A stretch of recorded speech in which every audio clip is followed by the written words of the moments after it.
Well, now we're to the big boy. This is going to be your third basic crochet stitch, the double crochet. The double crochet is a little bit taller stitch than your half double crochet.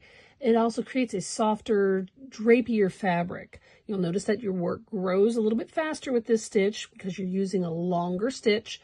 And you also make sure to use your turning trains properly. Make sure you're counting your stitches, and we want to make sure we keep our edges straight, okay? Now the big thing is here is usually you're going to go into the third chain. So 1, 2, 3, this one here.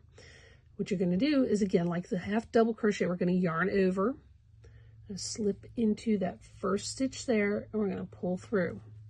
Okay, so now we have 3 stitches on here, again, 3 loops. We're going to yarn over, and we're only going to pull through the first 2.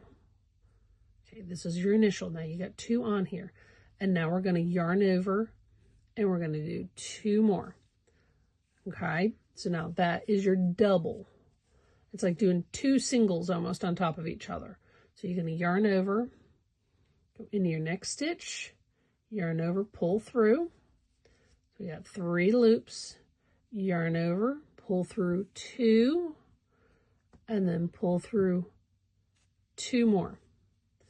We're just going to practice that all the way along. I just started off with my basic 20 here. I just, we're not really worrying too much about count at this point.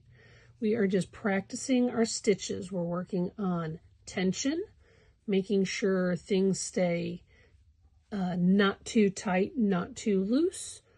I tend to stitch a little too tight sometimes. So I'm constantly focusing on loosening up my stitches. And you can see I'm going to pull away a little bit so maybe you can see more of what my hands do while I'm doing this. My hands, I think, move around a lot. I don't really notice it until I'm actually watching myself. I don't pay attention to it a lot of times when I am working on a project, how much my fingers move around on my hook and holding my yarn, and it's just habits that I've created. It's not something you can really be taught, but with practice, you will find your rhythm and your flow when it comes to crocheting and learning how to do what works best for you.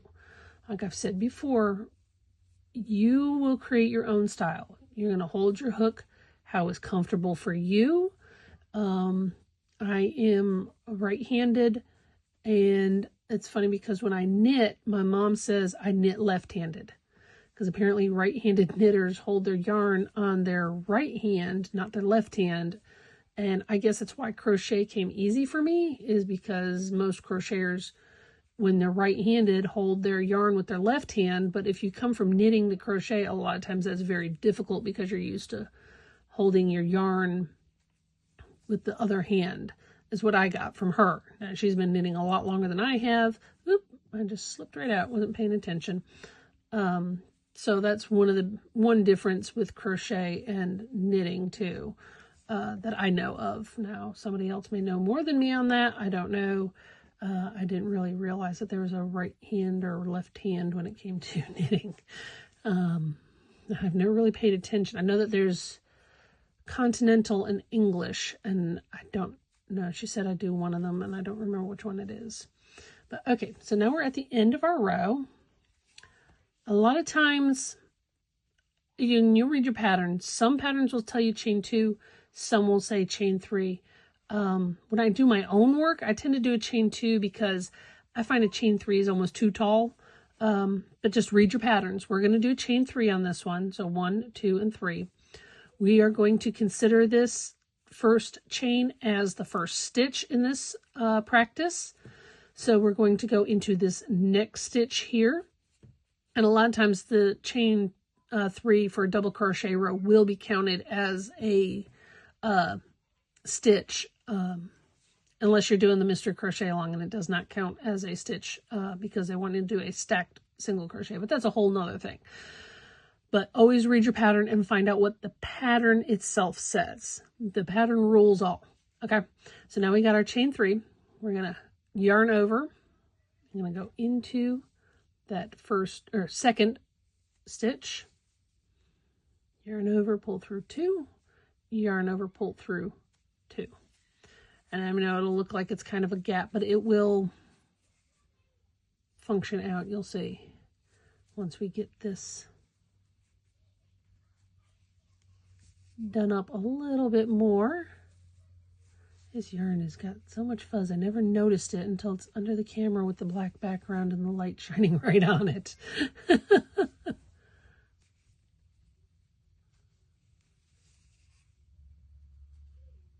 right.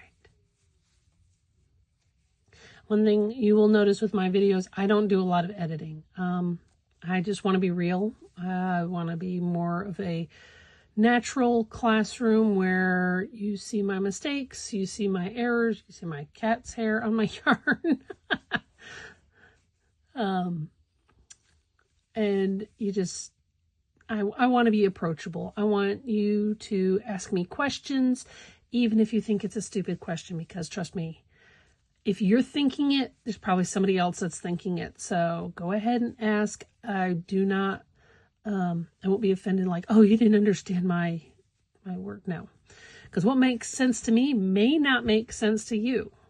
And that's fine. I want you to ask questions if you do not understand. If you need me to go over this again, I will find a way to get you more information. This is a paid for course, so I want you to make sure that you get the most out of this course.